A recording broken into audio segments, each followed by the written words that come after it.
What's going on, guys? This is Little Gaming. Welcome back to another video. Today we're going to be doing another episode of the Pasta Show. Today we'll be covering the creepypasta. It's kind of out there, I guess. We're going to be covering a creepypasta called Mr. Mix.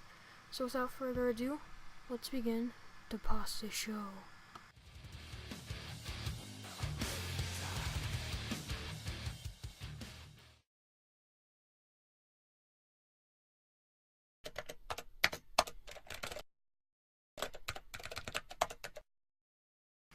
Does anyone remember an old PC game from the early 1990s called Mr. Mix? It's mainly a typing game, similar to Mario Teaches Typing, where you have to type words into a box to make a chef. The title here, Mr. Mix. Put ingredients into a bowl. Unlike most typing games, however, this game is notorious for having an insane difficulty curve. The game has a words per minute requirement for each level, being as low as 10 on level 1 and as high as 85 on the third. By level 5, the requirement reaches over 500, effectively making it impossible to proceed any further. One of the main things that people noticed about this game immediately was the background music. The music on the first level was an unsettling pattern of growls that got progressively louder as the level went on, often causing damage to early computer speakers that were not designed to handle extremely high volumes of sound.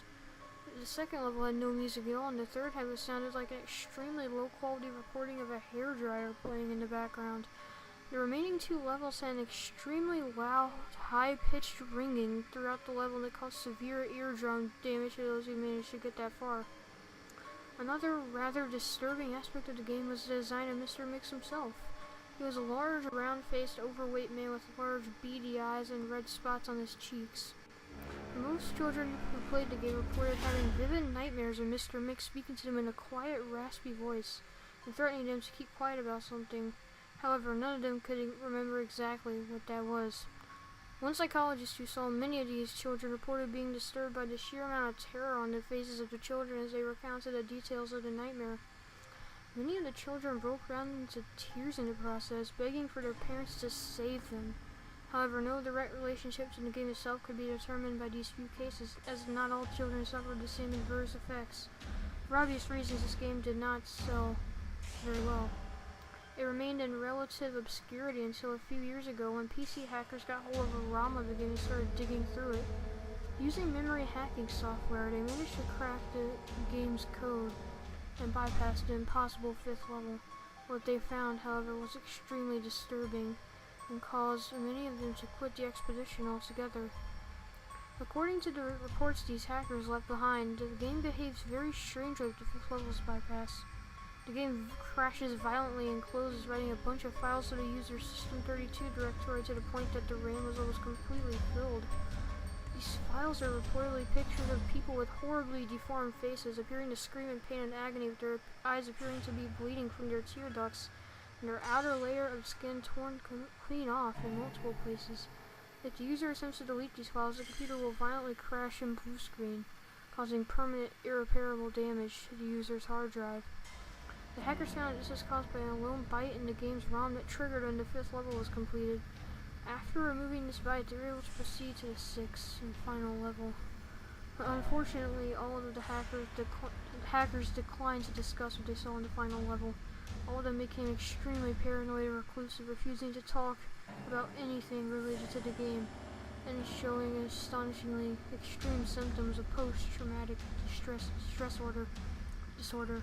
Most of them ceased to be able to form coherent sentences within a week, and within a month, all of them went missing. All remaining copies of the game were destroyed. To this day, no one knows what was in that game that caused them so much psychological damage. Maybe it's better that way.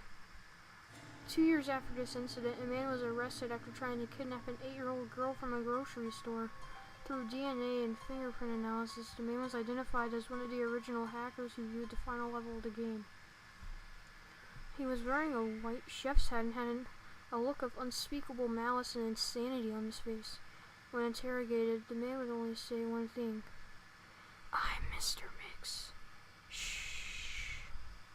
Alright, well, that was kind of a cliffhanger, the 6th level. I'm pretty sure a lot of people want to know what was in that 6th level. Other than that, it was an okay creepypasta. I mean, I've seen this happen in several other creepypastas where there's a byte in the game that writes a lot of files to the hard drive. Kind of like in the Luna game. When you've heard of that, I might cover that later on. But yeah, other than that, okay, creepypasta, just a typing game gone wrong.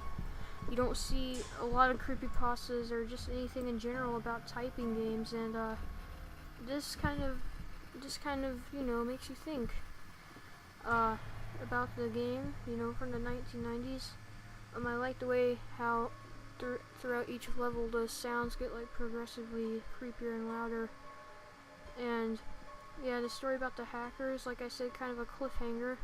Like most of us probably wanted to know what was in that 6th level. But other than that, great creepypasta. So I hope you guys enjoyed this episode of the Pasta Show. If you have any suggestions for creepypastas you'd like me to read, please leave those in the comments below. And yeah, I'll see you guys next time.